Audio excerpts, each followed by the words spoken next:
Hi ಎಲ್ರಿಗೂ welcome back to our YouTube channel. Finally ನನ್ನ green card ಬಂತು. ನಾವು ಏಪ್ರಿಲ್ 2023ಯಲ್ಲಿ ನನ್ನ ಗ್ರೀನ್ ಕಾರ್ಡ್ಗೆ ಅಪ್ಲೈ ಮಾಡಿದ್ದು. ಡಿಸೆಂಬರ್ 2024ಅಲ್ಲಿ ಗ್ರೀನ್ ಕಾರ್ಡ್ ಅಪ್ರೂವ್ ಆಯಿತು. ಏಪ್ರಿಲ್ 2025ಯಲ್ಲಿ ನಾನು ಫಸ್ಟ್ ಟೈಮ್ ಅಮೆರಿಕಕ್ಕೆ ಬಂದ ಮೇಲೆ ನಂಗೆ ಗ್ರೀನ್ ಕಾರ್ಡ್ ಸಿಕ್ಕಿದ್ದು. ಗ್ರೀನ್ ಕಾರ್ಡ್ ಕಳಿಸುವಾಗ ಅದ್ರ ಜೊತೆ ವೆಲ್ಕಮ್ ಟು ಯುನೈಟೆಡ್ ಸ್ಟೇಟ್ಸ್ ಅಂತ ಹೇಳಿ ಸ್ಟ್ಯಾಚ್ಯೂ ಆಫ್ ಲಿಬರ್ಟಿ ಹಾಗೆ ಕೆಲವು ಇಂಪಾರ್ಟೆಂಟ್ ಪ್ಲೇಸಸ್ಗಳದ್ದೆಲ್ಲ ಹಾಕಿ ಕಳಿಸಿದ್ರು. ನಮ್ಮದು ಆಶ್ಲ್ಯಾಂಡ್ ಮಹಾಲಕ್ಷ್ಮಿ ಟೆಂಪಲಲ್ಲಿ ಬ್ರಹ್ಮೋತ್ಸವ ನಡೀತಾ ಇತ್ತು. ಹಾಗಾಗಿ ದನದ ಹಾಲು ಬೇಕಿತ್ತು. ನಾವು ಈ ಫಾರ್ಮಿಗೆ ಬಂದಿತ್ತು. ಇಲ್ಲೂ ಮಾಮೂಲಿ ಪ್ಯಾಕೆಟ್ ಹಾಲೆಲ್ಲ ಸಿಕ್ಕಿತ್ತು. ದೇವಸ್ಥಾನಕ್ಕೆಲ್ಲ ದೇವ್ರ ಕಾರ್ಯಕ್ರಮಕ್ಕಿದೆ ಶ್ರೇಷ್ಠ ಅಂಥೇಳಿ ಫಾರ್ಮಿದ ಹಾಲು ತಗೊಂಡು ಬಪ್ಪಕ್ಕೆ ಹೋಯಿತು. ಈ ಫಾರ್ಮಲ್ಲಿ ಟೋಟಲ್ 130 ದನ ಇದ್ದು ಅಂತೆ. ದನ ಅಂದರೆ ಕರು, ಗುಡ್ಡ ಅದೆಲ್ಲ ಸೇರಿ. ಅಪ್ಪ ಮಗಳು ಇಬ್ಬರೇ ಇಡೀ ಫಾರ್ಮನ್ನು ಕಣ್ಕೊಂಬಂತೆ. ಅಲ್ಲಿ ಗ್ರೀನ್ ಕಲರ್ ಟೀ ಶರ್ಟ್ ಹಾಕ್ಕೊಂಡು ಟ್ರ್ಯಾಕ್ಟರ್ ಹತ್ತುತ್ತಾ ಇದ್ರಲ್ಲ ಅವರೇ ಅಪ್ಪ. ಅಲ್ಲಿ ತುದಿಲ್ ಕಾಂತಿಪ್ಪುದೆಲ್ಲ ಕರು ಸಪ್ರೇಟ್ ಕಟ್ಟಿದ್ರು. ಇಲ್ಲಿ ಬಂದು ಪರಿಮಳ ತಗೊಂಡು ಕೂಡಲೇ ಊರಿಂದೆಲ್ಲ ನೆನಪಾಯಿತು. ನನ್ನ ಯಜಮಾನ್ರು ಹೇಳ್ತಿದ್ರು ಅಮೆರಿಕದ ಹಟ್ಟಿಗೂ ಊರಿನ ಹಟ್ಟಿಗೂ ಸ್ಮೆಲ್ಲಲ್ಲಿ ಎಂಥ ಡಿಫ್ರೆನ್ಸ್ ಇಲ್ಲ ಅಂಥೇಳಿ. ತುಂಬ ನೀಟಾಗಿ ಎಲ್ಲ ಎಂಥ ಮೇಂಟೈನ್ ಮಾಡ್ತಿರಲಿಲ್ಲ. ನಮ್ಮ ಎಕ್ಸ್ಪೆಕ್ಟೇಷನ್ನೇ ಬೇರೆದಿತ್ತು. ಫುಲ್ ಹೈಜೀನ್ ಆ ಥರ ಎಲ್ಲ ಇರುತ್ತಂಥೇಳಿ ಬೇರೆ ಬೇರೆ ಅಂಗಡಿಯಿಂದ ಫ್ರೂಟ್ಸ್ ಆ ಥರದ್ದೆಲ್ಲ ತಂದು ಹಾಕಿದ್ರು. ಹುಲ್ಲೆಲ್ಲ ಈಗ ಸಮ್ಮರ್ ಆಗೋದ್ರಿಂದ ಎಲ್ಲ ಕಡೆಯೂ ಸಿಕ್ಕಿತ್ತು. ಬಟ್ ವಿಂಟರಲ್ಲಿ ಸ್ವಲ್ಪ ಕಷ್ಟ.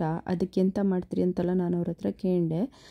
ಅದಕ್ಕೆ ಹೇಳಿದ್ರು ಈಗಲೇ ಸ್ಟೋರ್ ಮಾಡಿ ಇಟ್ಕೊಂತ್ರಂತೆ. ಅದೇ ಮಾಮೂಲಿ ನಾವು ಊರಲ್ಲೆಲ್ಲ ಒಣ ಹುಲ್ಲು ಸ್ಟೋರ್ ಮಾಡುತ್ತಲ್ಲ ಆ ಥರ ಸ್ಟೋರ್ ಮಾಡ್ತಿರು ಬಹುಶಃ. ಕೊನೆಗೆ ಇಲ್ಲಿ ಸಿಕ್ಕಾಪಟ್ಟೆ ಚಳಿ ಇರುತ್ತಲ್ಲ, ಅಷ್ಟೊತ್ತಿಗೆ ದನನೆಲ್ಲ ಎಂತ ಮಾಡ್ತೀರಿ ಅಂತ ಕೇಳಿದೆ.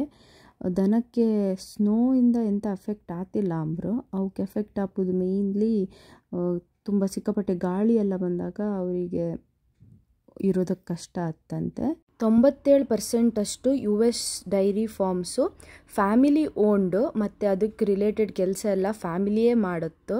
ಇಲ್ಲೂ ಮೊದಲೇ ಹೇಳ್ದಂಗೆ ಅಪ್ಪ ಮಗಳು ಇಬ್ಬರೇ ಕಣ್ಕೊಂಬುದು, ಅದು ಅವ್ರದ್ದೇ ಮನೆ. ಹಾಲು ಕರೆದು 48 ಗಂಟೆ ಒಳಗೆ ನಮ್ಗೆ ಲೋಕಲ್ ಗ್ರಾಸರಿ ಸ್ಟೋರಿಗೆ ಹಾಲು ಬಂದು ತಲುಪುತ್ತು. ಅಮೇರಿಕಾದಲ್ಲಿ ಮೇಯ್ನ್ಲಿ 6 ಥರ ಡೈರಿ ಪ್ರಾಡಕ್ಟ್ಸಿಗೆ ಯೂಸ್ ಮಾಡುವಂಥ ದನದ ಬ್ರೀಡ್ ಇತ್ತು. ಹಾಲ್ಸ್ಟೆನ್ನು, ಇದು ಜೆರ್ಸಿ. ಇವ್ರ ಫಾರ್ಮಲ್ಲಿ ಇಪ್ಪುದು ಆಲ್ಮೋಸ್ಟ್ ಎಲ್ಲದು ಜೆರ್ಸಿನೇ ಅಂತೆ. ಗರ್ನ್ಸಿ, ಇದು ಬ್ರೌನ್ ಸ್ವಿಸ್ಸು. ಏರ್ಶರ್, ಇದು ಮಿಲ್ಕಿಂಗ್ ಶಾರ್ಟ್ ಹಾರ್ನ್.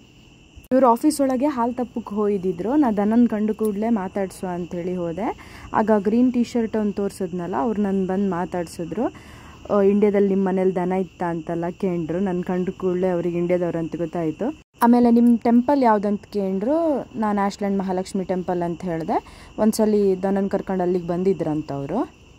ಕಡೆಗೆ ಹೇಳಿದ್ರು ಎಲ್ಲ ದನದ್ದು ಯೂರಿನ್ ಮತ್ತು ಸಗಣಿ ಎಲ್ಲ ತಗೊಂಡು ಹೋದ್ರು.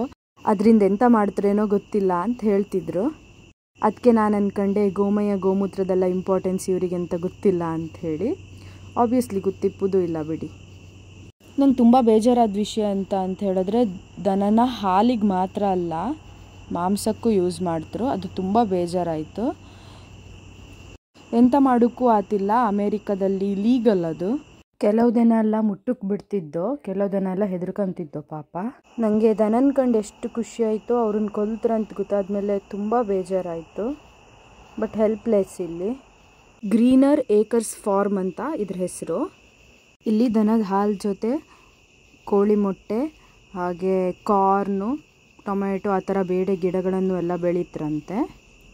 ಅಲ್ಲೊಂದು ಸಣ್ಣ ಕರು ಇತ್ತು. ಬಹುಶಃ ರೀಸೆಂಟಾಗಿ ಅಷ್ಟೇ ಕರು ಹಾಕಿದ್ದು ಅನಿಸುತ್ತು. ಫುಲ್ ಕಾಲಿಗೆಲ್ಲ ಬಲ ಬಂದಿರಲಿಲ್ಲ.